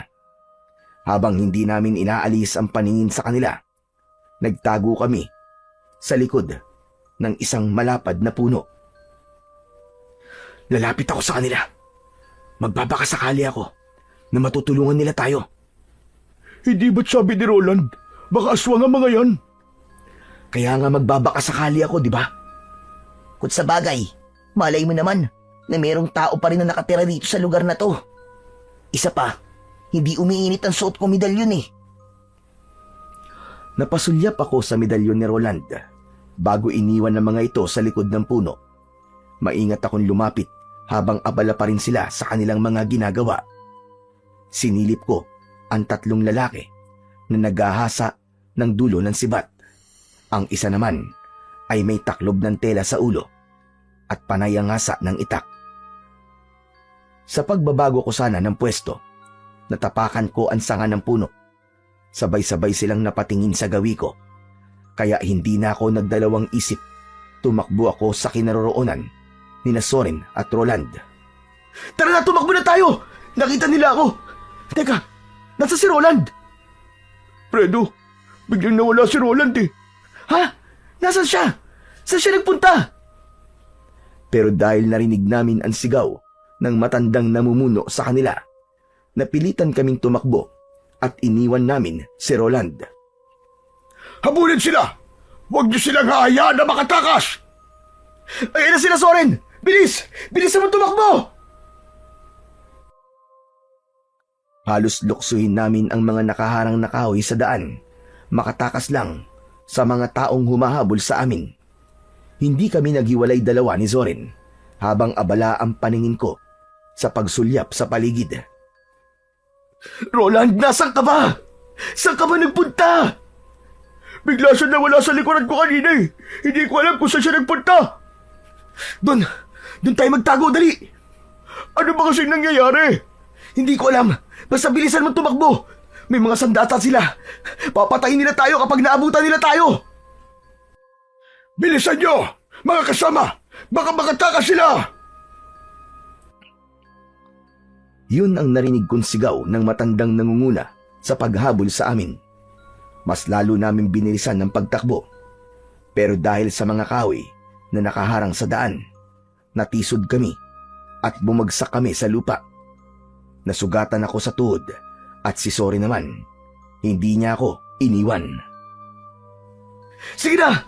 Tumakas ka na, Soren! Iwanan mo ako! Iligtas mo ang buhay mo! Hindi kita iiwan dito, Fredo! Huli na para tumakbo dahil napalibutan na kami ng mga lalaking may dalang sandata. Itinutok nila sa amin ang sibat. Subukan yung tumakbo. Kung hindi, yun na rin ang magiging katapusan ninyo. Nagkatinginan kaming dalawa ni Zorin. Itinaas namin ang dalawa naming mga kamay bilang pagsuko. Huwag niyo po kami sasaktan. Hindi po kami lalaban sa inyo. Mabilis kaming nilapitan ng mga tauhan ng matanda at sapilitang itinayo. Anong kailangan niyo sa amin? Bitiwan niyo ako! Bitiwan niyo ako! Sige, patayin niyo na lang kami nang matapos na ang paghihirap namin. Sandali nga. Kayo ang nangahas na pumasok sa lugar na to. Maniwala po kayo. Hindi po kami masasamang tao. Akala ko lang po mga aswang kayo kaya ako tumakbo eh. Inilapit kami sa matandang nakatayo. Seryoso ang kanyang muka habang titig na titig sa akin. Dinala niyo ang lalaking yon sa demonyo. Ho? Sino po lalaki, Lolo? Teka, hindi ko po kayo maintindihan eh. Hindi ako sinagot ng matandang lalaki. Sa halip tumingin siya sa kanyang mga kasama at nagsalita. Humanap ka tayo ng masisilungan at isama ang dalawang binatang yan. Bilis! Bago pa sila dumating! Sino po sila? Sino po? Sumagot kayo! Saan niyo po kami dadalhin? Nakikiusap po ako, pakawalan niyo na po kami! Lo, hindi po kami masamang tao, maniwala po kayo. Hindi po namin alam kung ano po sinasabi niyo eh. Kahit anong pagpupumiglas namin, ay hindi kami makawala sa pagkakahawak ng mga lalaki sa tigkabilaan naming mga braso. Wala na kaming nagawa nang kalad ka rin kami ng mga ito papunta sa ibang direksyon ng daan. Pagkalipas ng kalahating oras na paglalakad, ay narating namin ang kuta ng mga lalaking dumampot sa amin. Nang mga sandaling yon, ay kalat na ang dilim sa paligid. Maraming nakasinding sulo at halos maliwanag na ang lugar na pinagdalhan sa amin. Nakita namin ang halos kasing edad naming mga lalaki na parabang nagsasanay sa paghawak ng armas. Sige na! Pakawalan niyo na sila! Umupo kayo sa malaking bato na yan! Nagtataka kaming sumunod sa pinag-uutos ng matandang lalaki. Naupo siya sa harapan namin. Lolo, ano po bang kailangan niyo sa amin? Inililigtas ko lang kayo. Ang naramdaman kong malakas na puwersa ay nanggaling sa pinakamalakas na medalyon ng lalaking kasama niyo kanina, hindi ba? Nagkatinginan kaming dalawa ni Zorin dahil sa pagtataka. Paano niyo po nalaman ang tungkol kay Roland? Hindi na mahalaga kung paano ko nalaman. Ang mahalaga, nandito kayo sa ligtas na lugar. Kanina po kasi sinabi niyong baka dumating sila. Sino po bang sila ang tinutukoy niyo, Lolo? Lolo Espilo, ang itawag niyo sa akin. Ang tinutukoy ko kanina ay ang mga aswang na bagat. Ang mga nilalang na totoong nakatira sa kagubatang ito. Sila ang mga nilalang na papatay sa inyo. Ano pong ibig niyo sabihin? Papatayin nila kayo bilang pag-aalay sa kanilang suprema. Suprema? Alay? Pero, mga lalaki po kami. Akala ko po ba dalagang birhen lamang ang inaalay? Hindi birhen, kundi isang binatilyong may suot na medalyong tres pico dignum o medalyong naguutos sa hangin para alisin ang malakas na puwersa ng kadiliman. Si Roland po ba? Siya po ba ang tinutukoy niyo, Lolo Espilo? Siya po ang alay? Oo, tama ka. Sapagkat dinala kayo rito upang maisagawa ang pag-aalay. Nagkatinginan kaming dalawa ni Zorin. Hindi namin maintindihan kung ano ang ibig sabihin ng matanda.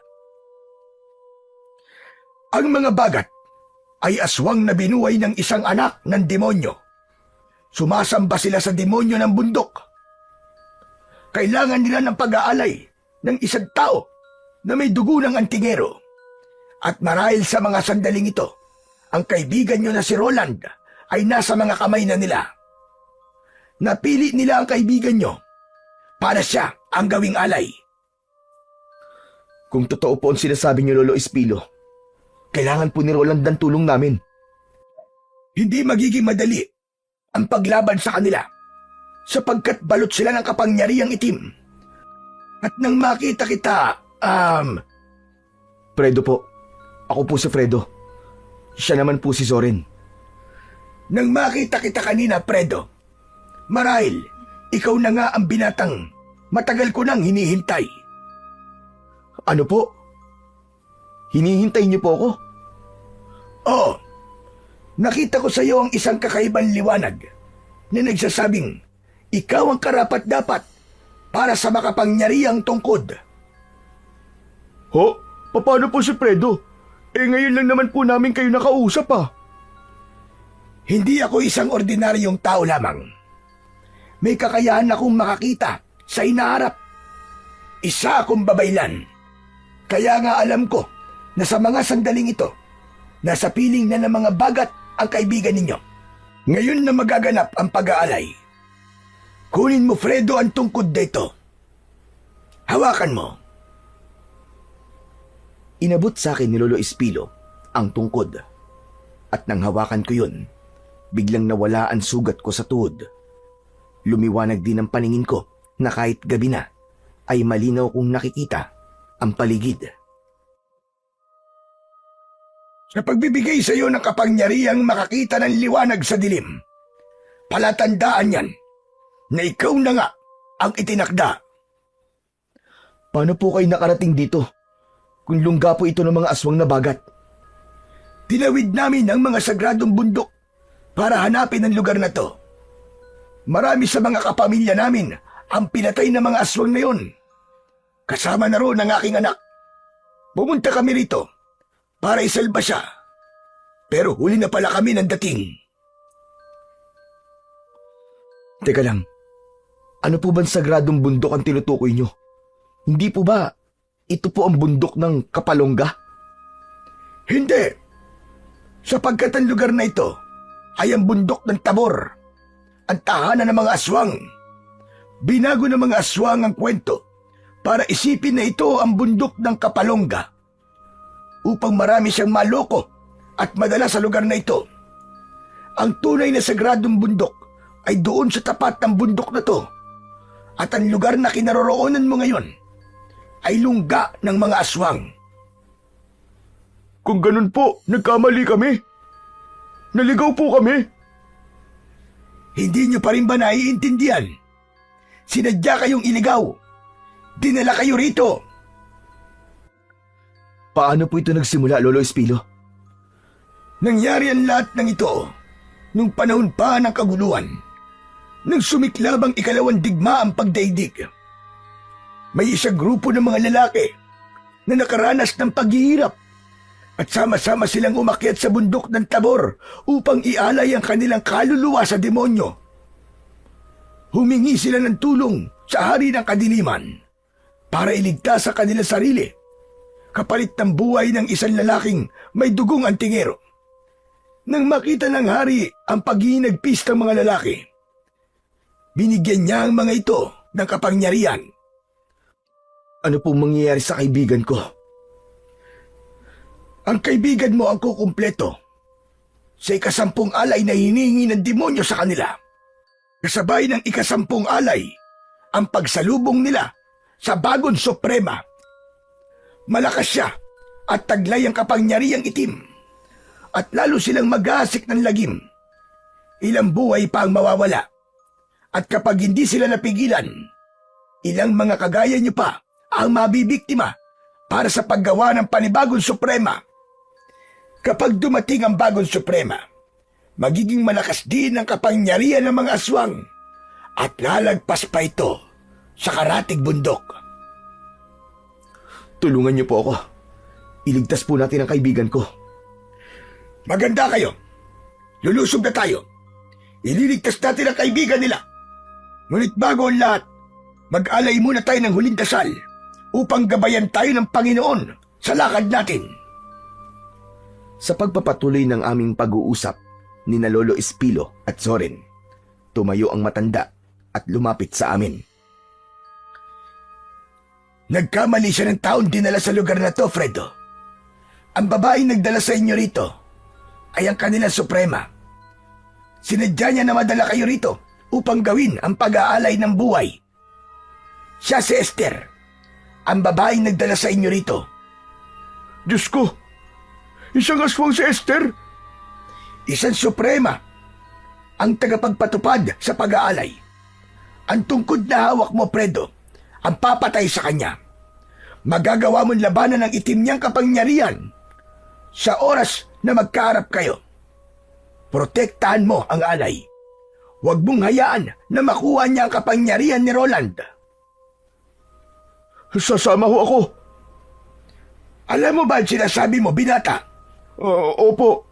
Kahit wala akong kapangyarihan at matatakotin ako, handa po kong iligtas ang kaibigan namin. Kung buo ang loob mo, sige, sumama ka. Pero gusto ko lang malaman mo na matagal na kaming nakikipaglaban sa mga aswang at handa kaming mamatay. Matalo lang sila. Pero hindi namin kaya na may mamamatay ng dahil sa amin. Ikaw, handa ka ba? Opo, handa po ako. Alam ko na iniisip niyo po na hindi ko kaya, na wala po akong armas, na wala akong alam. Alam ko lang po, ay hindi ko kaya mabuhay na palagi na lamang natatakot. Kaya sasama po ako. Handa po ako mamatay para sa kaibigan ko. Ako rin po, Lolo Espilo. May sandata man o wala, ililigtas ko si Roland.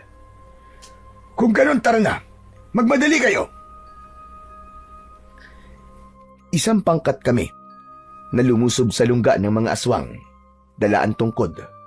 Si Zorin naman, binigyan siya ng sibat ni Lolo Espilo. Pagkalipas ng ilang minuto, narating namin ang lugar na pagdadausan ng ritual. Nagulat kami dahil doon kami natulog sa lugar na yon, sa harap ng balete. At mula sa aming pinagtataguan, kitang-kita namin ang mga aswang na bagat. Sumasayaw sila sa harap ng nakataling si Roland. Si Esther nakita namin. Ipinapasa sa kanya ang koronang gawa sa sanga ng kahoy at sa dulo nun ay merong nakatusok na mga bungo ng sanggol. Hindi napigilan ni Zorin ang hindi magalit kay Esther. Traidor siya, Fredo! Traidor siya! Kampong pala siya ni Satanas! Pagmasdan nyo kung ano ang ginagawa nila. Bakit hindi pa tayo sumugod sa kanila, Lolo Espilo? Dahil hindi pa sila kompleto. Maghintay kayo dahil magpapakita sa lugar na yan ang hari at reyna nila. Matyaga kaming naghintay sa pagdating ng hari at reyna. Maya-maya pa ay nanlaki ang aking mga mata nang mula sa sulok ng kakawyan ay dumating ang mag-asawa. Anak ng... Teka, Fredo, hindi ba't sila yun? Yung mag-asawa sa karinderya? Pambihira. Muntik na tayo kumain ng lutong ulam nila. Kung nakakain kayo ng pagkain na itinitinda nila, marahil may hawa na kayo ng aswang. Nagtiwala po kasi kami kay Esther eh. Inatake pa siya ng aso kanina. Talagang paniwalang paniwala kami na nasa panganib siya. Natural, para mahulog kayo sa bitag niya. Habang tahimik naming pinapanood ang pagsasagawa nila ng ritual, nagising si Roland. Hinilinga-linga niya ang paningin sa paligid. Esther! Ayop ka! Pakawalan mo ako rito! Nasaan ako? Nasaan ako, Esther? Sumagot ka! Lumapit si Esther sa kinaroroonan ni Roland. Sa pagkakataong yun, kakaiba na ang mga mata ng dalaga. Esther, ano to? Bakit mo to ginagawa? Katungkulan ko to. Ang magdala ng mga alay sa gubat na to. Ang kunin ng loob nyo. Para sa kapangyarihan ko. Hayop ka! Itinuring ka namin na kaibigan at higit pa sa kapatid. Paano mo nagawa sa amin to? Traitor ka! Kasalanan nyo. Kung madali kayong magtiwala. Ha! Wala kayo. Madali kayong mauto. Ang ibig mo sabihin ay nagkunwari ka lang. Arte mo lang ang lahat ng yun. Napakasama mo. Masahol ka pa sa demonyo. Kung ako lang ang kailangan mo, sana ako na lang. Hindi mo na sana dinamay pa ang mga kaibigan ko. Sino ba nagpilit na sumama rito, di ba? Si Fredo? Bakit hindi ko siya idadamay? Sa kagustuhan niya makakuha ng halamang gamot para sa nanay niya. Hindi ba't isinama niya kayo rito? Kaya, bakit ka sa akin nagagalit, ha? Pero bakit ako? Bakit ako? Dahil sa medalyon mo. Dahil sa dugong antingero mo. At sa lahat ng mga napili ko. Ikaw ang puro. At hindi ako nagkamali sa pagpili sa'yo. Hindi. Hindi, Esther!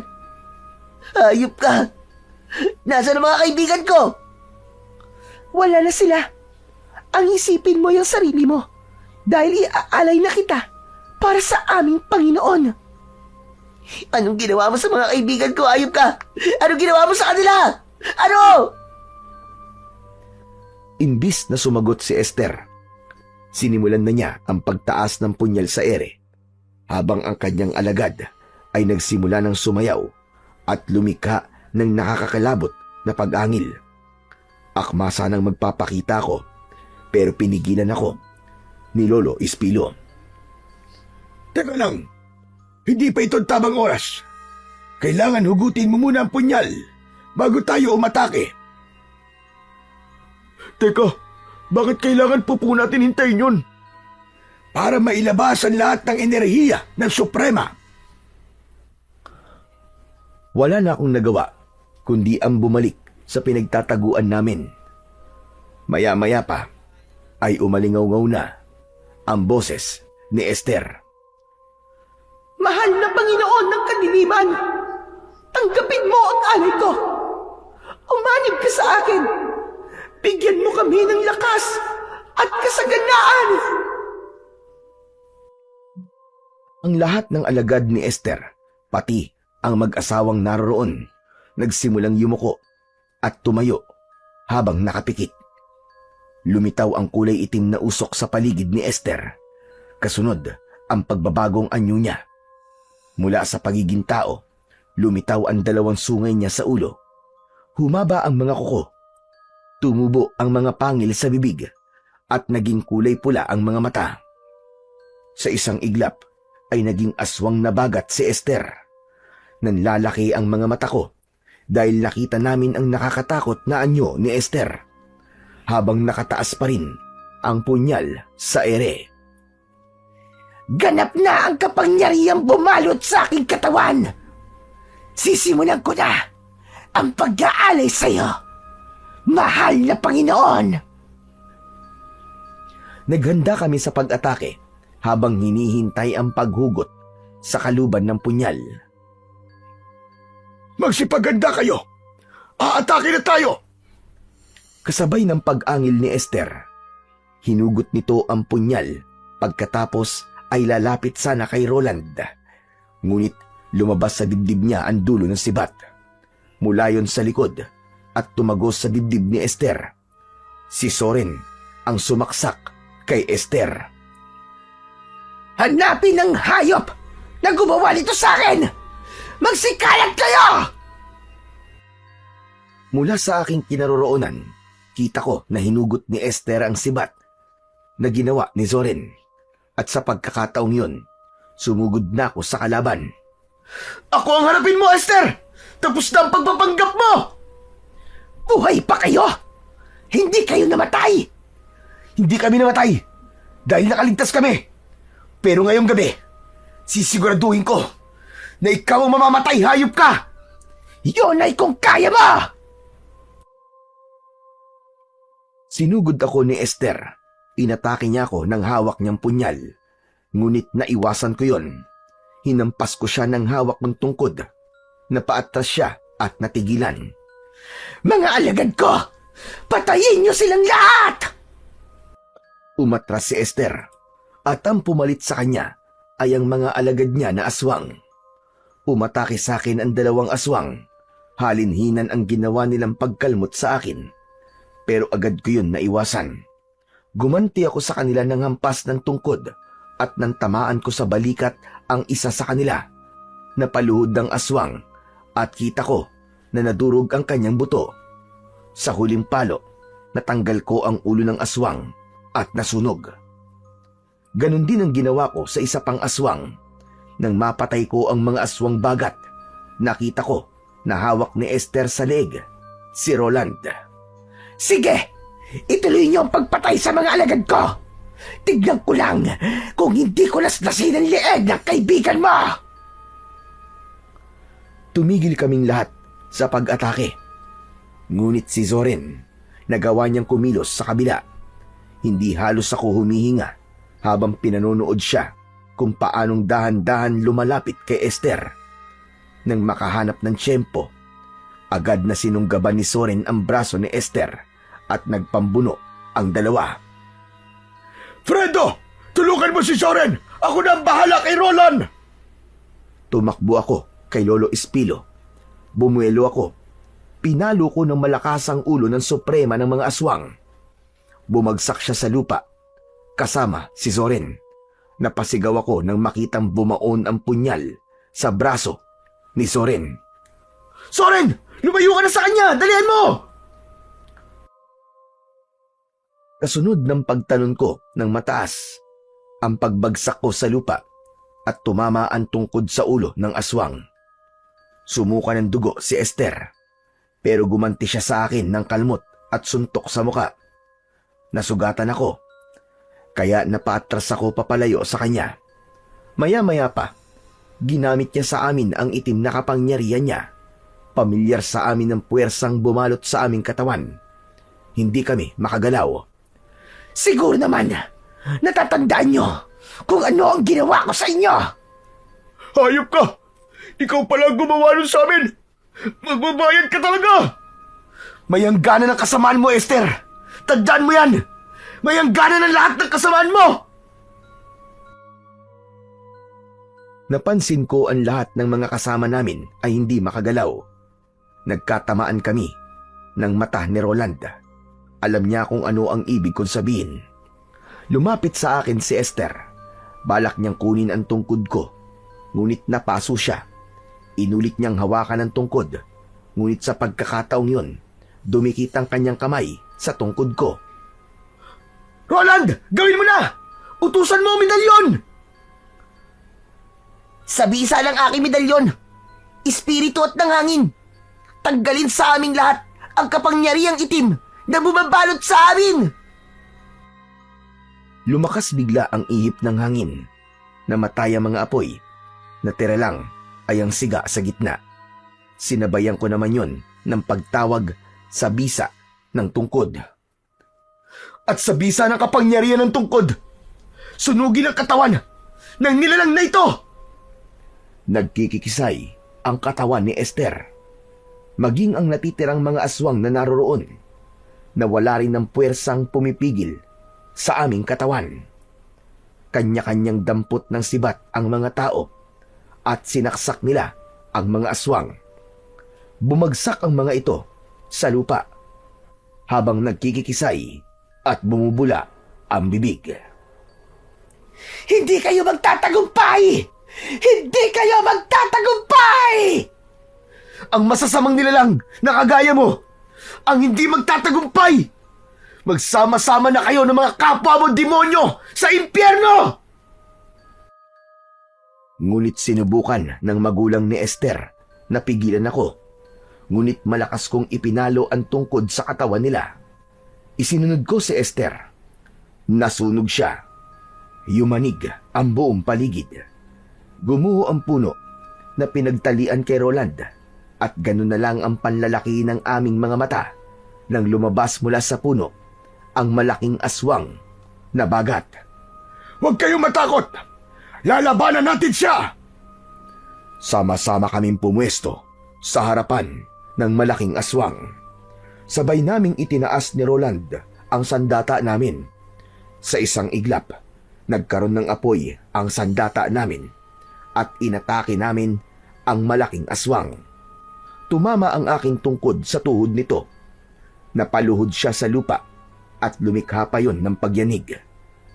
Ang medalyon naman ni Roland, itinapat niya sa ulo nito at ang pinakahuli, ginamit ni Zorin ang punyal ni Esther.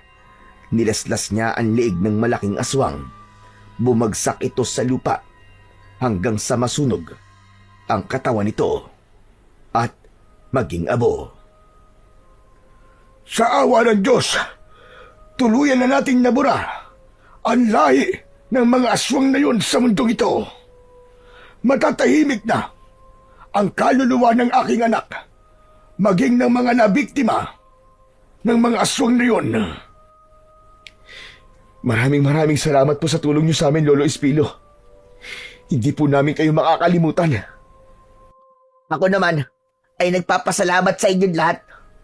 Lalong-lalo na sa inyo, mga kaibigan ko. Soren, Fredo, kundi dahil sa inyo, baka patay na ako ngayon. Pero totoo niyan. Ako talaga nagligtas sa'yo, Roland eh. Di ba nakita mo, umikot pa nga ako sa likod ng puno. Nilabanan ko nga, pati takot ko eh. Ang galing ko, di ba? Oo na. Salamat. Ang kulit mo. Sabay gulo ni Roland sa buhok ng kaibigan namin na si Zoren. Hindi rin ako makapaniwala na magagawa ni Zoren ang bagay na yon dahil siya talaga ang matatakutin. Tama ang sinabi niya, nilabanan niya ang sariling takot para sa amin na mga kaibigan niya. Dahil sa pagmamahal niya sa amin, mas nanaig ang kanyang kagustuhan na mailigtas si Roland. Bueno, natapos na ang pag-aasik nila ng lagim. Pero matanong ko nga muna kayo, ano ba talaga ang dahilan at napadpad kayo sa lugar na ito? Ang totoo po niyan, Lolo Espilo nagpunta po kami rito para po sa turmeric na gamot kay nanay upang mapigilan po ang pagkalat ng kanser sa katawan niya. May taning na po kasi ang buhay ng nanay ko. Aba, meron akong tanim na mga luya na makatutulong upang mapigilan ang pagkalat ng kanser ng iyong ina. Pero kahit uminom siya nun, iba pa rin talaga ang may pananalig ka sa Panginoong Diyos. Tama po kayo. Tanging ang Diyos lamang po ang magpapasya sa buhay natin. Teka, sumama kayo sa akin para magamot na rin natin ang mga sugat nyo at bibigyan ko kayo ng mga halaman na luya. Itanim nyo sa lugar nyo. Ibabalik ko na rin po itong tungkod nyo, Lolo Espilo. Aba, hindi na kailangan. Itusok mo lang yan sa lupa dahil hindi na yan magagamit kahit kailan. Wala na yung bisa dahil patay na ang mga aswang na bagat. Itinusok ko ang tungkod sa lupa at nasaksiyan ko ang pagbabago ng itsura nito. Naging bulok na kahoy ito at naglaho ang presensyang nararamdaman ko.